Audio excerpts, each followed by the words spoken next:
হিন্দুস্তান যা ছিল, তো হিন্দুস্তানের মধ্যে কাশ্মীরও আছে, আরাকানও আছে, বাংলাও আছে, পাকিস্তানও আছে, এই পুরো অঞ্চলে আছে। ইনশাআল্লাহ সুম্মা ইনশাআল্লাহ নবীর সেই ভবিষ্যৎবাণী সত্য হবে। এই অঞ্চলে ঈমান আর কুফরের মধ্যে একটা লড়াই হবে। সেই লড়াইয়ে মুসলমানদের বড় কষ্ট হওয়ার পর চূড়ান্তভাবে বিজয়ী হবে। এরপর হিন্দুস্তান আবার অখণ্ড হবে। তবে সে অখণ্ড হিন্দুস্তান কোনো রামরাজ্য হবে না, কোনো কৃষ্ণরাজ্য হবে না, কোনো হনুমান রাজ্য হবে না। সে অখণ্ড হিন্দুস্তান তাওহীদের হিন্দুস্তানে পরিণত হবে। এই শতাব্দী ইনশাআল্লাহ ইসলামের বিজয়ের শতাব্দী। আল্লাহ তাআলা দীর্ঘ কাল পর আলহামদুলিল্লাহ সেই 100 বছর আগে যে ইসলামী খেলাফতের পতন হলো, এরপর সারা দুনিয়া জুড়ে দেশে দেশে মুসলমানদের উপর এমন এক অবর্ণনীয় জুলুম, নির্যাতন আর নিপীড়ন চলছিল। মুসলমানরা সেই আল্লাহ রাসূল সাল্লাল্লাহু আলাইহি ওয়াসাল্লামের জামানার মতো বলতে শুরু করেছিল, মাতা নাসরুল্লাহ, আল্লাহর সাহায্য কখন আসবে। আওয়াজ টানতেছে কি জন্য? আল্লাহর সাহায্য কখন আসবে আর তো সহ্য হয় না। মানুষ কতকাল পর্যন্ত সহ্য করতে পারে প্রজন্মের পর প্রজন্ম জুলুম, নির্যাতন আর নিপীড়ন। আর যেদিকেই তাকায় শুধু মুসলমানের রক্ত। আরাকানে তাকালেও দেখবেন মুসলমানের রক্ত, কাশ্মীরে তাকালেও দেখবেন মুসলমানের রক্ত, মালি, সোমালিয়া, ইয়ামান, সিরিয়া, জিনজিয়াং, ফিলিস্তিন, যেখানেই তাকান শুধু মুসলমানের রক্ত। সারা দুনিয়া সবার প্রাণের দাম আছে, কেমন জানি মুসলমানের প্রাণের দাম নাই। সবার নিরাপদ থাকার অধিকার আছে, কেমন যেন শুধু মুসলমানের নিরাপদ থাকার অধিকার নাই। রাশিয়া ইউক্রেনে হামলা চালালে আমেরিকা গিয়ে ইউক্রেনের পাশে দাঁড়ায়, কারণ ইউক্রেন মাজলুম, তাকে বাঁচাতে হবে। কিন্তু ইসরায়েল যখন ফিলিস্তিনের উপর হামলা চালায় তখন আর ফিলিস্তিনের পাশে দাঁড়াতে পারে না। তখন মনে পড়ে না যারা মাজলুম এদেরও প্রাণের দাম আছে, এদেরও বেঁচে থাকার অধিকার আছে। তখন মাজলুমানের পাশে না দাঁড়িয়ে উল্টো জালেমের পাশে দাঁড়ায়, উল্টো জালেমের হাতকে শক্তিশালী করে। এমনকি সিরিয়া স্বাধীন হলো মাত্র একটা দিন অতিবাহিত হতে পারলো না, গতকাল মানুষ মিষ্টি বিতরণ করলো, আনন্দ মিছিল করলো। একদিন অতিবাহিত হওয়ার আগেই এই ইসরায়েল আর আমেরিকা জোটবদ্ধ হয়ে একসঙ্গে এই সিরিয়ার নতুন স্বাধীন হওয়া দেশের উপর বোম্বিং শুরু করে দিল, অভিযান শুরু করে দিল, আসমান পথে তাদের উপর আঘাত করা শুরু করে দিল। অপরাধ কি এই জাতির? আরে বাশার আল আসাদ বিদায় হয়েছে, আমেরিকা তোর তো খুশি হওয়ার কথা, কারণ রাশিয়ার চামচা দূর হয়েছে। সাপে আর নেউলের সম্পর্ক যেহেতু রাশিয়ার আমেরিকার মাঝে, রাশিয়ার চামচা যেহেতু পালিয়েছে, ওর তো খুশি হওয়ার কথা। আবার পালিয়েও সে রাশিয়ার কাছে গিয়ে আশ্রয় নিয়েছে। আমাদের পাগলিটা যেমন আমাদেরকে ছেড়ে যৌতুক ছাড়াই চলে গিয়েছে তার নিজের বাড়িতে, একই কাজ তো করেছে বাশার আল আসাদ, গিয়ে উঠেছে তার বন্ধুর কাছে। ভালো কথা, তোর তো এবার খুশি হওয়ার কথা, কারণ সিরিয়া থেকে রাশিয়ার প্রভাব দূর হয়েছে। কিন্তু খুশি তো হলোই না, উল্টো আঘাত করে দিল তাদের উপরে। অপরাধ কি? অপরাধ তো একটাই, তারা মুসলমান। আরে তারা ইসলামের পক্ষেই কাজ করবে, হয়তো কিছুদিন থাকলে শরিয়া শাসন কায়েম করবে। আরে তাদেরকে দেখা যায় তালেবানও অভিনন্দন জানিয়েছে, আফগানিস্তান থেকেও মোবারকবাদ জানাচ্ছে। এই জ্বলনি কিভাবে সামলাবে? যার কারণে একদিন পার হওয়ার আগেই হামলা চালিয়ে দিয়েছে। ওদের কাছে সবারই দাম আছে, খালি মুসলমানের দাম থাকতে নাই। 2021-এ এই বাংলাদেশে 3000-এর বেশি আলেম, তালিবুল ইলম, তাওহীদ জনতা গিয়ে জেল খাটলো। কই? তখন তো পার্শ্ববর্তী তথাকথিত বন্ধু রাষ্ট্র তাদের ফরেন মিনিস্ট্রি থেকে একটা বিবৃতি দেওয়ার গরজ অনুভব করলো না। কেন এদেরকে বিনা অপরাধে বছরের পর বছর ফেলে রাখা হচ্ছে? জলজন্ত সুস্থ সবল মানুষগুলোকে টর্চার করে করে আরে তাদেরকে হুইলচেয়ারে ফেলে দেওয়া হচ্ছে। কই? 1 বছর, 2 বছর, 3 বছর, এই পুরো সময় একটা বিবৃতি তো দিতে পারলো না। কিন্তু এই চিন্ময় দাস ব্রহ্মচারী, এই লম্পট, এই বাটপার, এই উগ্রবাদী গ্রেফতার হতে দেরি, একদিন পার হওয়ার আগেই তার ব্যাপারে বিবৃতি দিয়ে দিল। নিজেরা তো দিলই, আমাদের পলাতক মেয়েটারে দিয়েও দেওয়া হলো। কি জানে জ্বালা, 24 ঘন্টা এখনো পার হতে পারে নাই, তার আগেই তারে মুক্তি দিতে হবে, তারে হ্যাং করতে হবে, ত্যাং করতে হবে। কেন রে ভাই?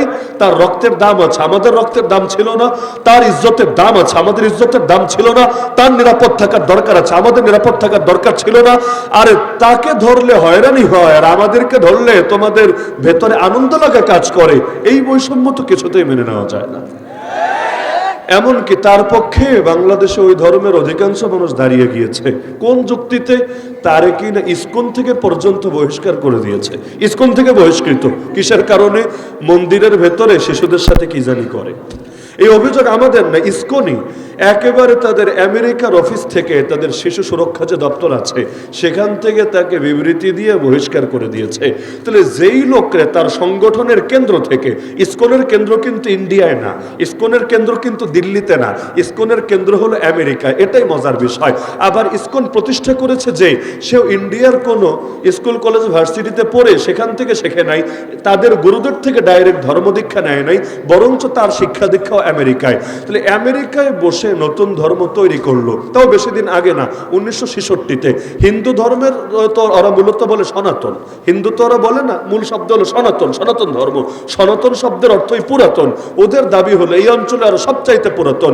তো 1966-তে যেটা আবিষ্কার হয় ওইটা আবার পুরাতন হয় কিভাবে? তাও ভালো কথা, যেই ইসকন তৈরি হলো আমেরিকায়, ওই হেড অফিস থেকে ওরে বহিষ্কার করা হলো দল থেকে। তো যেই লোকরে শিশুদের সাথে কি করে না করে এই জন্য দল থেকে বহিষ্কার করে, ওই লোকের জন্য জান বিলায় দিতে আর রাজপথে নেমে আসে।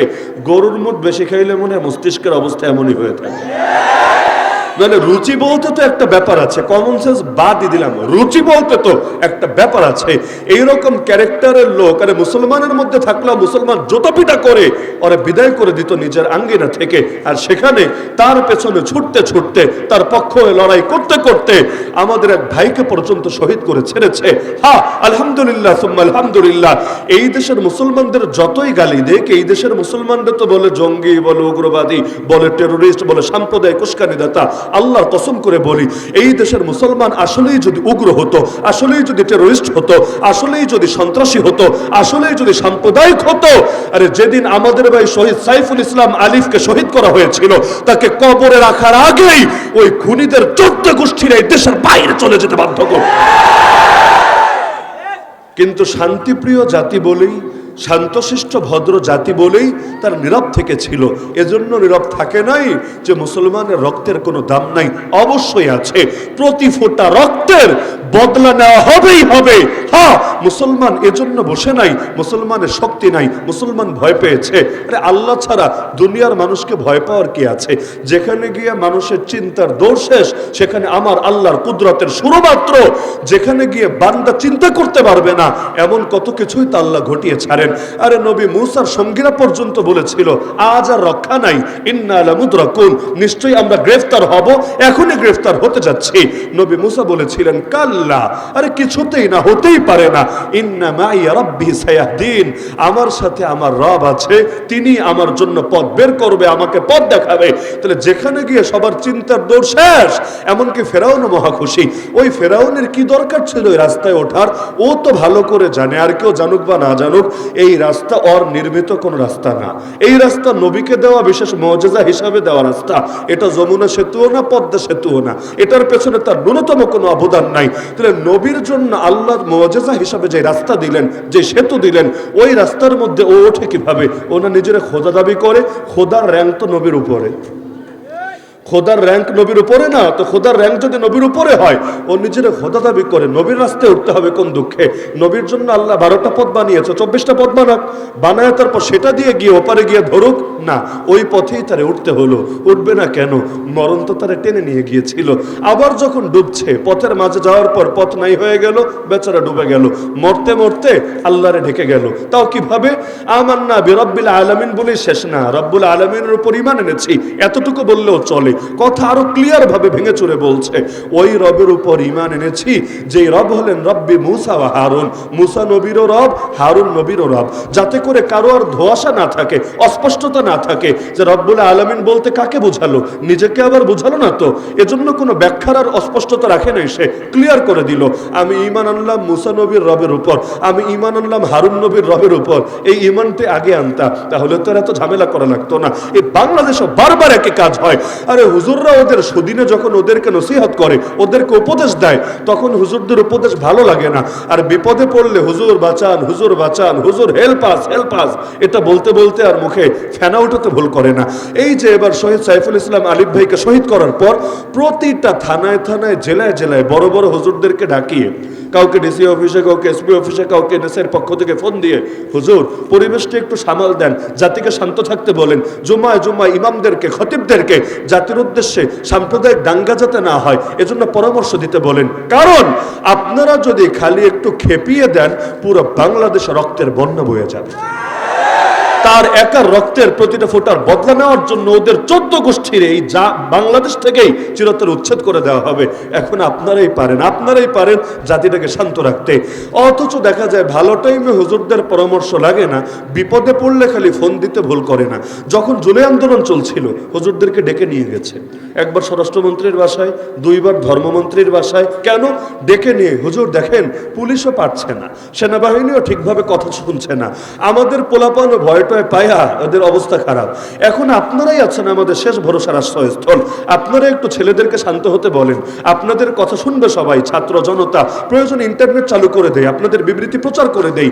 আপনারা যদি বলেন সবাই ঘরে ফিরবে, খালি বলবেন সরকারের সাথে আমাদের বোঝাপড়া হয়েছে, সবগুলো খুনের যথাযথ বিচার হবে এবং তোমাদের যত দাবি দেওয়া আছে সব পূরণ করা হবে, আপনারা কোনোভাবে থামান। আলহামদুলিল্লাহ হুজুররা ওদের ফাঁদে পা দেয় নাই। তাহলে দেখা যায় বিপদে পড়লে ঠিকই হুজুরদেরকে ডেকে নিয়ে হুজুরদের কাছে সাহায্য চায়, অথচ সুখের সময় যদি হুজুরদের কথা শুনতো তাহলে আজকে আরেক দেশে গিয়া চট করে ঢোকার প্ল্যান করা লাগতো না। তাহলে দেখা যায় পদে পদে শুধু একই ভুল করতে থাকে। তো বলছিলাম যে এই শতাব্দী ইসলামের বিজয়ের শতাব্দী, কারণ ওরা যতই ষড়যন্ত্র করুক, যতই চক্রান্ত করুক, আল্লাহর দ্বীনকে কিভাবে থামাবে? হাদিসের মধ্যে আছে লা ইয়াজালু আহলুল গারবি জাহিরিন, আরে পশ্চিমের অধিবাসীরা চির বিজয়ী থাকবে। এখন পশ্চিমের অধিবাসী কারা? ইউরোপিয়ানরা না আমেরিকানরা? কারা? মুহাদ্দিসিনে কেরাম ব্যাখ্যা করেছেন এই হাদিসের। এখানে পশ্চিম মানে ওই পশ্চিম না, আমরা পশ্চিমে বলতে যা বুঝি, এখানে পশ্চিম মানে মদিনা থেকে পশ্চিমে অবস্থিত শাম, সেই শাম উদ্দেশ্য। শামবাসীরা চিরকাল বিজয়ী থাকবে। লা ইয়াদুররুহুম মান খাযালাহুম, যারাই তাদের অসহযোগিতা করবে তারা তাদের কোনো ক্ষতি করতে পারবে না। তারা এমনটা হবে ততদিন পর্যন্ত এদেরকে পরাজিত করা সম্ভব হবে না। শাম মানে কি? আমাদের অধিকাংশ বাঙালি আবার শামের অনুবাদ করে সিরিয়া, এটা ভুল। শাম মানে শুধু সিরিয়া না। যেমন আল্লাহ নবীর জামানায় হিন্দুস্তান নিয়ে যে হাদিসগুলো আছে, যেমন বুখারী এবং মুসলিমের পর সবচেয়ে বিশুদ্ধ ব্যাখ্যা গ্রন্থ হিসাবে 6 কিতাবের মধ্যে, সিয়াসিত্তার মধ্যে যেটাকে গণ্য করা হয় সেটা হলো সুনানে নাসাই। এই সুনানে নাসাইয়ের মধ্যে হাদিস আছে, আল্লাহ রাসূল বলেছেন হিন্দুস্তানের জমিনে একটা যুদ্ধ হবেই হবে। ওয়াদানা রাসূলুল্লাহ গাজওয়াতাল হিন্দ, আবু হুরায়রা রাদিয়াল্লাহু আনহু বলেন আল্লাহর রাসূল আমাদেরকে ওয়াদা দিয়েছেন হিন্দুস্তানের যুদ্ধের ব্যাপারে। ফাইন আদরাকতুহা, আমি যদি সেই যুদ্ধ পেয়ে যাই, উনফিক ফিহা নাফসি ওয়া মালি, আমি আবু হুরায়রা হাদিসের দর্শ ছেড়ে, আমার গভর্নরে ছেড়ে, আমার সব কাজ ছেড়ে আমার জান আর মাল কুরবান করব সেই হিন্দুস্তানের জিহাদে।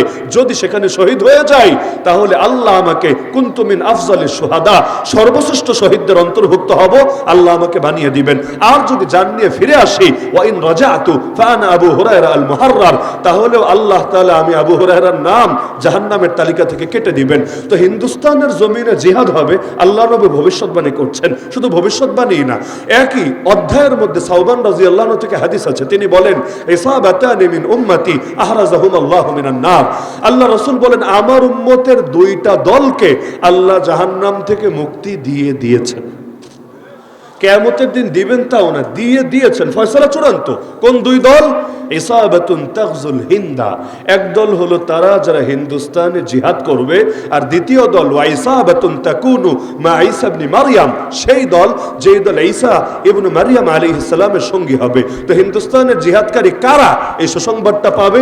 বহু রকম ব্যাখ্যা পাবেন। যেমন ইমাম ইবনে কাসির রাহিমাহুল্লাহর ব্যাখ্যা হলো এটা হয়ে গিয়েছে মুহাম্মদ বিন কাসেম এই সৌভাগ্য পেয়ে গিয়েছেন। কারো কারো মতে সুলতান মাহমুদ গজনবী, যেহেতু তার সময় চূড়ান্ত বিজয় এসেছে 17 বার আক্রমণ করার বরকতে, তিনি এই ফজিলত নিয়ে চলে গেছেন, এই ফজিলত আর কেউ পাবে না।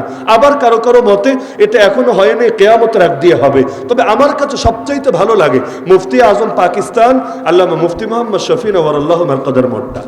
তার মত হলো সবচাইতে ব্যালেন্স, আগের মত পরের মতে 2 মত চলে আসে এক মতের ভেতরে, এমন শক্তিশালী মত। তিনি মূলনীতি দিয়েছেন, যেই মূলনীতি স্বীকৃত মূলনীতি, আল মুতলাকু ইয়াজরি আলা ইতলাকিহি, যেটা ব্যাপক সেটা ব্যাপকই থাকবে, এটাকে সীমাবদ্ধ করার কোনো যুক্তি নাই, কোনো দরকারও নাই।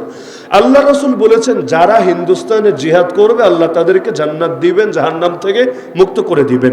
আল্লাহ রাসূল যেহেতু এটা কোনো জামানার সঙ্গে সীমাবদ্ধ করেন নাই, যে এটা তার কয়েকদিন পরেই অথবা কিয়ামতের কয়েকদিন আগেই ইত্যাদি ইত্যাদি, কোনো ভাগাভাগি যেহেতু করেন নাই, তিনি বলেছেন হিন্দুস্তানের জমিনে যারাই ইসলামের পক্ষে লড়াই করবে, মুশরিকদের বিপক্ষে, জাহেলিয়াতের ধ্বজাধারীদের বিপক্ষে, কুফফারদের বিপক্ষে, এই জালেমদের বিপক্ষে, তারা সকলেই অন্তর্ভুক্ত হবে এই হাদিসের ব্যাপকতার ভেতরে। কেন? এই সাহাবা একটা দল যারা হিন্দুস্তানে জিহাদ করবে, আল্লাহ তাআলা সবাইরে মিলে কিয়ামতের দিন একটা দল বানায় দিবেন, যে দলের মধ্যে মোহাম্মদ বিন কাসেমও আছে, সুলতান মাহমুদ গজনবীও আছে, আল্লাহ চাইলে নেত্রকোনার এই বীর বাহাদুর মুসলমানরাও আছে। কারণ পরিস্থিতি তো আমাদেরকে সেদিকেই নিয়ে যাচ্ছে। যতই শান্তি শান্তি শান্তি বলেন না, আরে গরুর মূত্রখোররা যদি আমাদের বিরুদ্ধে নেমে যায় ময়দানে, বসে থাকার সুযোগ কোথায়? আরে খালি নেমে দেখুক না কত ধানে কত চাল, কার বাহুতে কত বল, ইনশাআল্লাহ জমিন প্রত্যক্ষ করবে। আরেকবার মুসলমানদের খুব বেশি কিছু লাগে না। বাশার আল আসাদকে 12 দিন আগে ভেবেছিল 12 দিন পর তাকে এক দেশ ছেড়ে আরেক দেশে গিয়ে আশ্রয় নিতে হবে, মাত্র 12 দিন। আরে এটা তো কল্পনাই আসে না। আজকে এই শহর, কালকে ওই শহর, আলেপ্পো বিজয় থেকে শুরু করে দামেস্ক বিজয় পর্যন্ত, সেই দামেস্ক যে দামেস্কে আল্লাহ নবী ঈসা আসবেন ইনশাআল্লাহ। ফজরের নামাজের সময় 2 ফেরেশতার কাঁধে ভর করে যাবে মসজিদের মিনারের নিকট অবতীর্ণ হবেন ইনশাআল্লাহ। এই যে অল্প সময়ের মধ্যে আল্লাহ তাআলা বিজয় দান করলেন, এটা কি দুনিয়ার কে ভেবেছিল? কয়দিন আগেও লোকে বলতো এগুলো হলো আমেরিকার চক্রান্ত। আমাদের কিছু লোক আছে সব জায়গায় চক্রান্ত খোঁজার জন্য বসে থাকে। আফগানিস্তান বিজয়ী হলো, এইটা অমুক দেশের চক্রান্ত। আবার এখন এরা বিজয়ী হলো, এটা তমুক দেশের চক্রান্ত। বাংলাদেশে ছেলেপেলেরা আন্দোলন করে বিজয় ছিনিয়ে আনলো, এইটা হলো অমুক দেশের চক্রান্ত। সব জায়গায় চক্রান্ত খোঁজে কেন জানেন? কারণ এরা ইন্ডিয়ারও শক্তিশালী মনে করে, আমেরিকারও শক্তিশালী মনে করে, ইসরায়েলের শক্তিশালী মনে করে, জাতিসংঘের শক্তিশালী মনে করে, কিন্তু আমার আল্লাহ যে সবচাইতে বেশি শক্তিশালী এটা ওরা বিশ্বাস করতে পারে না। ওরা ভাবে ওরে কাফেররা সাহায্য করে জিতায় দেয়, অথচ আল্লাহ তাআলা সাহায্য নিয়ে মনে হয় মুসলমান জিতে না। ওরা ভুলে গেছে আমাদের বদরের মতো ইতিহাস আছে। আরে যেই সময় 313 ছিলাম ওই সময় তো হারি নাই কাফেরদের হাতে। আজকে তো আমরা 200 কোটি ছাড়িয়েছি, আজকে হারবো কোন দুঃখে? যার সাথে আল্লাহ আছে, আরে সে হারবে কেন? হাসবুনাল্লাহু ওয়া নি'মাল ওয়াকিল। আল্লাহর উপর ভরসা করে আল্লাহর সাহায্য নিয়ে যদি নামে, কোরআন বলে দিচ্ছে ওয়ামান ইয়াতাওয়াক্কাল আলাল্লাহ ফাহুয়া হাসবু। যে ব্যক্তি ভরসা করে আল্লাহর উপরে, আল্লাহ যথেষ্ট হয়ে যান তার জন্য। তাহলে মুফতি শফি রহমতুল্লাহের ব্যাখ্যা অনুসারে আশা করা যায় আগামী দিনে আল্লাহ যদি আমাদেরকেও কবুল করেন জালেমদের বিপক্ষে ময়দানে, ইনশাআল্লাহ আমাদের নাম আল্লাহ মুছে দিবেন জাহান্নামের তালিকা থেকে। ইচ্ছা আছে তো মোছার? তো হিন্দুস্তান বলতে কি বুঝায়? আল্লাহ নবীর জামানে হিন্দুস্তান বলতে যা বুঝাতো তাই বুঝাবে। ওই সময় বাংলাদেশ নামে কোনো দেশ ছিল না, পাকিস্তান নামে কোনো দেশ ছিল না, আরাকান নামে আলাদা কোনো অংশ ছিল না, বরং পুরোটা মিলে ছিল তৎকালীন হিন্দুস্তান। এখন তো ভেঙে ভেঙে টুকরা টুকরা হয়েছে। এমনি ইন্ডিয়া সবচাইতে বড় আছে, বাকিগুলো ছোট ছোট। ইন্ডিয়া আল্লাহ চাইলে ভাঙবে ইনশাআল্লাহ। কি ভাঙবে মনে হয় না? দুনিয়ার সিস্টেমটাই এমন, আপনি আরেকজনের জন্য গর্ত খুঁড়বেন, আল্লাহ চাইলে ওই গর্তে গিয়ে আপনিই পড়বেন। ওরা আমাদের ভয় দেখায়, আমাদের 3 দেশে নাকি 3 দিকে ওরা ঘিরে আছে, চাপ দিলেই মাঝখান থেকে আমরা ভর্তা হয়ে যাব। অথচ ওরা ভুলে যায় ওদের গলাটাই আমাদের হাতে আছে। চিকেন নেক মানে কি? মুরগির গলা। তো ধরেন ব্রয়লার মুরগি হোক আর সোনালি হোক আর দেশি হোক, ওই মুরগির গলাটা আমাদের হাতে। পুরো 7 সিস্টার্স, 8টা দেশ, নামে 7 সিস্টার, দেশ আসলে 8টা। ওই 8 দেশ এক পাশে, আর এই বাকি পাশে হলো পুরা ইন্ডিয়া, মাঝখানে হইলো মুরগির একটা গলা। 23 কিলোমিটারের মতো রাস্তা। খালি যদি গলাটা চাপ দিয়ে ধরতে পেরেছেন, আলাদা কষ্টও করা লাগবে না, চাপ একটা দিলে শ্বাস বন্ধ হয়ে 8টা নাই হয়ে যাবে ইনশাআল্লাহ। ওই গেল 8টা। আবার ত্রিপুরাটা কই আছে মানচিত্রে একটু দেখেন তো। আমাদের 3 দিকে যেমন ইন্ডিয়া, ত্রিপুরার 3 দিকে আমরা। কি বাস্তবতা এমন না? ত্রিপুরা বাংলাদেশে থাকলে আমাদের সিলেট থেকে চিটাগাং যেতে বেশি সময় লাগতো না, একদম সোজাসুজি চলে যেতাম। এখন সিলেট থেকে আসতে হয় আখাউড়া হয়ে, একদম ওদিক দিয়ে ট্রেনে গেলেও ঘুরে ঘুরে চিটাগাং, আর বাসে গেলে ঢাকা হয়ে অথবা সেই কুমিল্লা হয়ে ঘুরে ঘুরে ঘুরে বহু ঝামেলা। অথচ ত্রিপুরা থাকলে আমরা সোজা চলতে শুরু করতাম, আমরা গিয়ে পৌঁছতাম। তো ত্রিপুরার সাথে ইন্ডিয়ার সামান্যই বর্ডার, আর অধিকাংশ অঞ্চল 3 সাইড জুড়েই বাংলাদেশ। এক পাশে আমরা সিলেটবাসী, এক পাশে আছে চিটাগাংবাসী, মাঝখানে আছে বাংলাদেশের আরো কিছু এলাকা। তো 3 দিকে আছে আমরা। খালি যদি সিলেট থেকে একটা সোজা টান দেওয়া যায়, এইটাও নাই হয়ে যাবে ইনশাআল্লাহ। এর মধ্যে মজার বিষয় হলো আগরতলার দূরত্ব আমি দেখেছি ব্রাহ্মণবাড়িয়া থেকে মাত্র 2 কিলো। কয় কিলো? ব্রাহ্মণবাড়িয়া থেকে আখাউড়া যে বর্ডার, ওই বর্ডার দিয়ে যদি অতিক্রম করেন মাত্র 2 কিলো লাগবে, আপনি আগরতলায় গিয়ে পৌঁছে যাবেন। ওই আগরতলায় কি লাফালাফি করলো হাই কমিশন, আঘাত চালালো, পতাকারে পর্যন্ত অপমান করলো, এমনকি সেখানে যারা কাজ করে ওদের পর্যন্ত পিটালো। আবার নাম দিল কি দলের, হিন্দু সংঘর্ষ সমিতি, নামের মধ্যে সংঘর্ষ। যেই দল আক্রমণ চালিয়েছে ওদের নাম হিন্দু সংঘর্ষ সমিতি। খালি কল্পনা করেন, নামটা যদি হতো মুসলিম সংঘর্ষ সমিতি, আর হামলাটা যদি বাংলাদেশ হাইকমিশনে না হয়ে বাংলাদেশের মুখে ইন্ডিয়ান হাইকমিশনে হতো, আর যারা হামলা করতো এদের নাম হতো মুসলিম সংঘর্ষ সমিতি, আপনার কি ধারণা এতক্ষণ দেশটা এমন স্বাভাবিক থাকতো? দেশ তো স্বাভাবিক থাকতো না, পুরো দুনিয়ার গরম করে ছাড়তো। এতদিনে হয়তো ট্রুপস ঢুকায় যুদ্ধই শুরু করে দিত। আল্লাহ হেফাজত করেছেন, ওরা বহুভাবে চালাচ্ছে, চেষ্টা চালাচ্ছে এই দেশের মধ্যে যুদ্ধ লাগাতে, ওদের বাহিনী ঢুকাতে। কিন্তু আলহামদুলিল্লাহ, যেখানে প্রয়োজন মুসলমান সেখানে হুদাইবিয়ার মতো নরম হতে জানে, যেখানে প্রয়োজন বদরের মতো জ্বলে উঠতে জানে। ইসলাম আমাদেরকে সবই শিখিয়েছে। দিনের প্রয়োজনে মায়ের খেতেও জানি, দিনের প্রয়োজনে মায়ের দিতেও জানি। সাময়িকভাবে চুপ থাকা এটা কোনো কাপুরুষতাও না, এটা দুর্বলতাও না, বরঞ্চ এই ক্ষোভ যে জন্মেছে বাস্তবতা এটা। 1000 মাহফিল করেও জাতিকে অতটা জাগানো যেত না। আমাদের এক আবরার ফাহাদ, এক শহীদ সাইফুল ইসলাম আলিফ নিজেরা রক্ত দিয়ে যেই পরিমাণ জাতিকে জাগিয়ে দিয়েছে, কোন জমিনে যখন একবার রক্ত ঝরে ওই জমিনে ইসলামের ফুল ফোটেই ফোটে। যেহেতু রক্ত ঝরেছে, একদিন না একদিন বিজয় আসবে ইনশাআল্লাহ। দেখা যায় মাত্র 2 কিলো দূরে সারাদিন হাউকাউ করে, বর্ডারে এসে এমনভাবে উৎপাত করেছে যেন ঢুকে পড়বে বাংলাদেশে। ওদিকে বিএসএফকে আবার বলে রেখেছে খবরদার কেউ যাতে ঢুকতে না পারে, একজনও যাতে ঢুকতে না পারে। এদিকে বিএসএফ ফুল দারোয়ানগিরি করছে, ওদিকে এই দিয়ে ছাইরা দিয়ে ঢুকে যাবো, একেবারে সবগুলো রেখে ফেলবো, এমন এক অবস্থা। মানে ভিতরে ভিতরে সব বোঝাপড় আগ থেকে আছে। এদিকে আলহামদুলিল্লাহ ব্রাহ্মণবাড়িয়াবাসী তো রেডি, আগ থেকেই তো তারা দেখা যায় 2 টাকা 4 টাকা 1 কাপ চায়ের জন্য মারামারি করে, অনেক সময় ভ্রাতৃঘাতে সংঘাত হয়, ভাইয়ের হাতে ভাই মরে যায়। তো এতকাল নিজেরা মারামারি করেছে, এখন দাঁতটা তো ধার করাই আছে।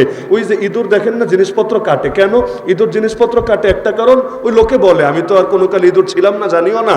তো এখন দেখা যায় ইঁদুর কেন কাটে, লোকে বলে যে না হলে দাঁত নাকি বড় হয়ে যায়, দাঁতটারে সাইজ করে করে রাখে। তো আলহামদুলিল্লাহ আমাদের শহীদ বাড়ি আর শহীদ চেতনা দীপ্ত মুসলমান অল টাইম টেরা যুদ্ধ করে, বিভিন্ন যুদ্ধ করে অল টাইম নিজেদেরকে তৈরি করেই রাখে। যেই দিনের ঘটনা এটার পরের দিনে আবার মাহফিল ছিল আখাউড়া, এবং আখাউড়ার প্রাণ কেন্দ্রে, আখাউড়া এমনি বেদাতি বেশি, তবে প্রাণ কেন্দ্রে হকের একটা মাদ্রাসা আছে আলহামদুলিল্লাহ, 800 ছাত্র, এক কওমি মাদ্রাসায় 800 ছাত্র, দাওরে হাদিস পর্যন্ত মাদ্রাসা, সেখানে মাহফিল।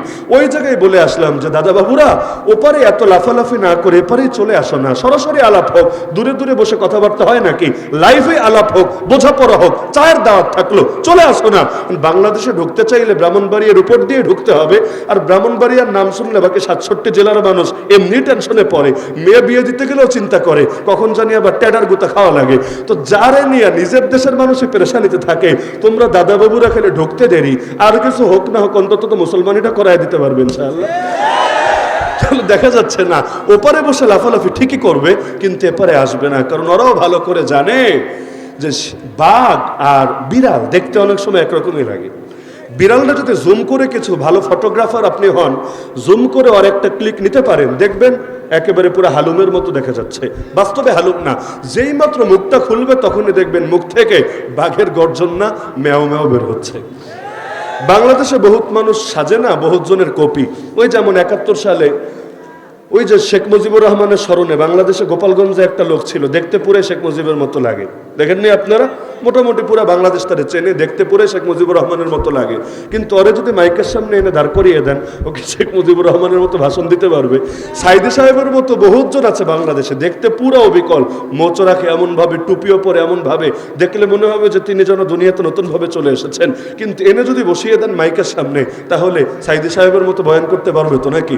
আল্লামা মামুনুল হক হাফিজাহুল্লাহ আজকের মাহফিলের প্রধান মেহমান, তার মতো কতজন দেশে সাজার চেষ্টা করে, কিন্তু তাদেরকে এনে বসিয়ে দেন, কিন্তু তার মতো এলেমি কই পাবে, তার মতো গলাই কই পাবে? আল্লাহ তো এমন একটা পিস দিয়েছেন, সে বহুকাল আগেই বলেছিলাম তিনি যখন কারাগারে, যে মামুনুল হক বাংলাদেশে এক পিসি। এমনকি গত বছর এই মাহফিলে আমার মনে আছে দোয়া করে গিয়েছিলাম যে আল্লাহ এই বছর তো জেলে, আগামী বছর যাতে বান্দা বাইরে থাকে এবং মিফতাহুল উলুমে যাতে তার নামটা থাকে। আলহামদুলিল্লাহ আল্লাহ তৌফিক দান করেছেন। যদি অসুস্থতার কারণে আসবেন কিনা আমি নিশ্চিত না, হয়তো আসবেন না, কিন্তু এই যে আলহামদুলিল্লাহ আল্লাহ তাআলা কবুল করেছেন, আল্লাহ যদি চান একদিন তারে নিতে নিতে আরো বহু দূরেও নিয়ে যাবেন। তাহলে দুনিয়ার বাতিলরা প্ল্যান সাজায় একভাবে, কিন্তু আল্লাহ পরিকল্পনা সাজান আরেকভাবে। ওয়ামাকারুল্লাহ আল্লাহু খায়রুল মাকিরিন। তো হিন্দুস্তান যা ছিল, তো হিন্দুস্তানের মধ্যে কাশ্মীরও আছে, আরাকানও আছে, বাংলাও আছে, পাকিস্তানও আছে, এই পুরো অঞ্চলে আছে। ইনশাআল্লাহ সুম্মা ইনশাআল্লাহ নবীর সেই ভবিষ্যৎবাণী সত্য হবে। এই অঞ্চলে ঈমান আর কুফরের মধ্যে একটা লড়াই হবে। সেই লড়াইয়ে মুসলমানদের বড় কষ্ট হওয়ার পর চূড়ান্তভাবে বিজয়ী হবে। এরপর হিন্দুস্তান আবার অখণ্ড হবে। তবে সে অখণ্ড হিন্দুস্তান কোন রামরাজ্য হবে না, কোন কৃষ্ণরাজ্য হবে না, কোন হনুমান রাজ্য হবে না। সে অখণ্ড হিন্দুস্তান তাওহীদের হিন্দুস্তানে পরিণত হবে। এটা আপনারা বিশ্বাস করেন বা না করেন, ওরা ঠিকই করে। ওরা করে বলেই ওদের প্রস্তুতি ওদের দিক থেকে শতভাগ সম্পূর্ণ করে রেখেছে, আর আপনাদের প্রস্তুতি এখনো জিরোতে রয়ে গেছে। ইসরায়েলের খবর আপনি বাংলাদেশে বসে, এখন তো অনলাইনের যুগ, একটু ঘাটাঘাটি করলে পাবেন। ইসরায়েলের মধ্যে প্রচুর পরিমাণ হাজার হাজার একটা গাছ লাগিয়েছে। কি নাম গাছের বলতে পারবেন? গারকাত গাছ। মাশাআল্লাহ, গারকাত গাছ। এই গারকাত, এটা বাংলাদেশে খুঁজেই পাবেন না, আপনি গুগলে সার্চ করলেও দেখবেন গারকাত কি। এই গারকাত গাছ দিয়ে পুরো দেশ কেন ভরে ফেলেছে? কারণ হাদিসের মধ্যে আছে আল্লাহ নবী ঈসা আলাইহিস সালাম যখন আসবেন, সেই মাহদী তারা যখন লড়াই করবেন, লড়াইয়ের পর যখন দাজ্জাল পরাজিত হবে, দাজ্জাল পরাজিত হওয়ার পর ইহুদিরা কোথাও লুকিয়ে শান্তি পাবে না। গাছের পেছনে লুকাক, পাহাড়ের পেছনে লুকাক, ঘরের পেছনে লুকাক, আল্লাহ সবকিছু জবান খুলে দিবেন। গাছ কথা বলবে, পাহাড় কথা বলবে, পাথর কথা বলবে। তাল মুসলমান এদিকে আসো, এদিকে আসো, হাযা ইহুদিয়ুন ওরাই, এই যে আমার পেছনে একটা ইহুদি আছে, খুযহু ফাকতুলহু, ওরে ধরো, ওরে ধরে কতল করো। তো কোথাও লুকায় শান্তি পাবে না। তবে নবী বলেছেন একটা মাত্র গাছ আছে, এর পেছনে যদি লোকায় সেই গাছ ওদের তথ্য ফাঁস করবে না। ওই গাছের নাম গারকাত গাছ। আপনার যদি আমার কথা সন্দেহ থাকে, নিজেই রিসার্চ করে বের করেন, দেখবেন আজকের ইসরায়েলে সেই গারকাত গাছ দিয়ে ভরে রেখেছে। তো নবীর হাদিসে যদি ন্যূনতম বিশ্বাস নাই থাকে, ওরা যদি ওদের পরিণতির ব্যাপারে ভীত সন্ত্রস্ত নাই থাকে, তাহলে এই প্রস্তুতি নিয়ে রেখেছে কিসের জন্য? আর ইসরায়েল কয়েক দিকে লড়াই করবি তুই, ফিলিস্তিনের সঙ্গে করছিস, কর না। এক হামাসের ঠেলাই তো সামলাতে পারিস না, তোর কলিজার বুকে থেকে যেভাবে কামড় দিচ্ছে তারাই তো থামাতে পারছিস না। তোর আবার সিরিয়ায় হামলা করার প্রয়োজন কেন পড়েছে? এজন্য আপনি বিশ্বাস করেন বা না করেন, ওরা জানে যতদিন একজন মুসলমান দুনিয়ার বুকে থাকবে, ওরা স্বস্তিতে ঘুমাতে পারবে না, শান্তিতে ঘুমাতে পারবে না। কারণ ওরা জানে চূড়ান্ত বিজয় ইসলামের হবেই হবে। তাহলে ওরা ঠিকই এই বিশ্বাসগুলো রাখে। তো হিন্দুস্তান যেমন পুরো এক ব্যাপক অঞ্চল, একইভাবে শাম এটাও ব্যাপক অঞ্চল। শামের মধ্যে 4টা দেশ আছে, মাথায় গেঁথে রাখেন। শাম বলতে কয়টা দেশ বোঝায়? 4টা দেশ। এর মধ্যে একটা হলো সিরিয়া, 2 নম্বর হলো ফিলিস্তিন, এই ফিলিস্তিন ও শাম, এবং মসজিদে আকসা, এটা শামের কলিজার ভেতর, শামের বুকের ভেতর। এর বাইরেও আছে আরো 2টা দেশ, একটার নাম লুবনান, বাংলায় বলেন লেবানন, আর একটার নাম উর্দুন, বাংলায় বলেন জর্ডান। জর্ডান, লেবানন, প্যালেস্টাইন আর সিরিয়া, এই 4 দেশ মিলে ছিল নবীজির জামানা শাম। তো নবীজি যখন দোয়া করেন আল্লাহুম্মা বারিক লানা ফি ইয়ামানিনা, আল্লাহুম্মা বারিক লানা ফি শামিনা, হে আল্লাহ আমাদের ইয়ামানে বরকত দাও, আমাদের শামে বরকত দাও, আল্লাহ নবী সেই দোয়া সিরিয়াবাসীও পেয়েছে, ফিলিস্তিনবাসীও পেয়েছে, লেবাননবাসীও পেয়েছে, আবার জর্ডানবাসীও পেয়েছে।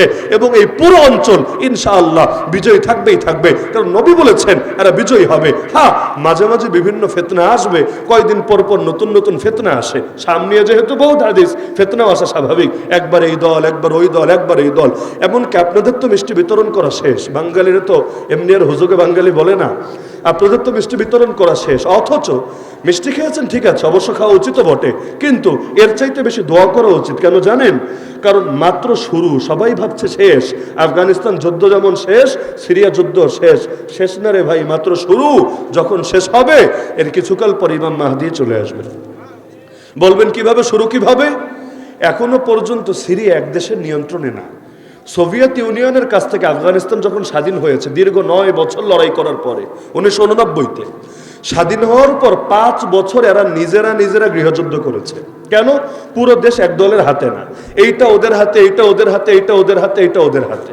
মনে করেন বাংলাদেশে একটা আন্দোলন হলো, যদি এমন হতো আন্দোলন বহুদিন পর্যন্ত চলছে এবং এই বিপ্লব হতে হতে সশস্ত্র বিপ্লবের পথে গিয়েছে, এই আন্দোলনটি আর 1 মাস চালু থাকলে দেখতেন সশস্ত্র বিপ্লব হয়ে গিয়েছে। কোন দিক থেকে বহিঃশত্রু এসে এরা কিছু অস্ত্র দিত, অস্ত্র দিত, এর নিয়ে ট্রেনিং দিত, লং টাইম জারি থাকলে এমন হতো। এমনকি এখন যারা উপদেষ্টা পদে আছে বা বৈষম্য বিরোধী আন্দোলনের নেতা, তারা কিন্তু এটা অফিসিয়াল ভাবে বলেছেও, স্বীকারও করেছে যে আমাদের মানসিক প্রিপারেশন ছিল, যদি আমরা দেখি আর কোনো উপায় নাই, প্রয়োজনে সশস্ত্র বিপ্লব করব, কারণ বিপ্লব সর্বদা নিরীহ হয় না, বিপ্লবের প্রয়োজনে অস্ত্র হাতে তুলে নিতে হয়। তো যদি এমন হতো যে অস্ত্র দিয়ে দেশ স্বাধীন হলো, এরপর স্বাধীন করলে এক এক এলাকায় এক এক দল, চিটাগাঙে মনে করেন ওই দল বেশি মেহনত করলো, ঢাকায় এই দল বেশি মেহনত করলো, নেত্রকোনা ময়মনসিংহ বিভাগে ওই দল বেশি মেহনত করলো, পরে কে কারে মেনে নিত?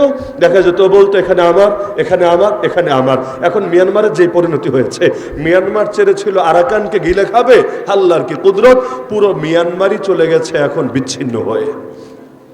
আরাকানের ভাইদের উপর জুলুম করে নাই? আরে জুলুম করে নাই? করেছে, ওরাও করেছে, আপনারাও করেছেন। বলবেন আপনারা কিভাবে করেছেন? আরাকানের মুসলমানদের পাশে দাঁড়ানো এবং ওই অঞ্চলকে স্বাধীন করা, প্রতিটা ফোঁটা রক্তের বদলা নেওয়া বাংলাদেশের মুসলমানদের জন্য ফরজ ছিল নাকি ছিল না? দায়িত্ব পালন করেন বা না করেন, আমিও করিনি, আপনিও করেন নাই, কিন্তু স্বীকার করতে তো দোষের কিছু নাই। পৃথিবীতে 1 ইঞ্চি ইসলামের ভূমিও যদি কাফেররা দখল করে নেয়, সেটা যতদিন পর্যন্ত মুক্ত না হবে, সেটা মুক্ত করার জন্য লড়াই করা, সংগ্রাম করা, জিহাদ করা ফরজ দায়িত্ব। আর তারা তো আমাদের সবচাইতে প্রতিবেশী। ফতোয়ার কিতাবে এভাবেই লেখা আছে, আল আকরাব ফাল আকরাব, প্রতিবেশীর দায়িত্ব সবচাইতে বেশি, এরপর তাদের প্রতিবেশীর দায়িত্ব সবচাইতে বেশি। আরাকানের মুজাহিদরা পারে নাই, তারা ওদের কাছে যখন হারলো, মায়ের খেলো, পুরো জাতির উপর যখন জেনোসাইড শুরু হলো, সবচাইতে কাছে তো আমরাই, নাকি আমাদের চাইতে আরো কাছে কে আছে? তাহলে আপনি কোন মাযহাবের ফতোয়া বলবেন? হানাফি, শাফেঈ, মালিকি, হাম্বলি, আমি চ্যালেঞ্জ দিচ্ছি, 4 মাযহাবের ফতোয়া, এমনকি সালাফিদের মতো যদি নেন, এইটার লোক ফতোয়া এটাই বের হবে যে এই ভূমিকে উদ্ধার করা, এই মাজলুম মুসলমানদেরকে স্বাধীনতা ফিরিয়ে দেওয়া আমাদের এই দেশের সমস্ত সক্ষম বালেগ মুসলমানের ফরজ দায়িত্ব ছিল। করেছিল।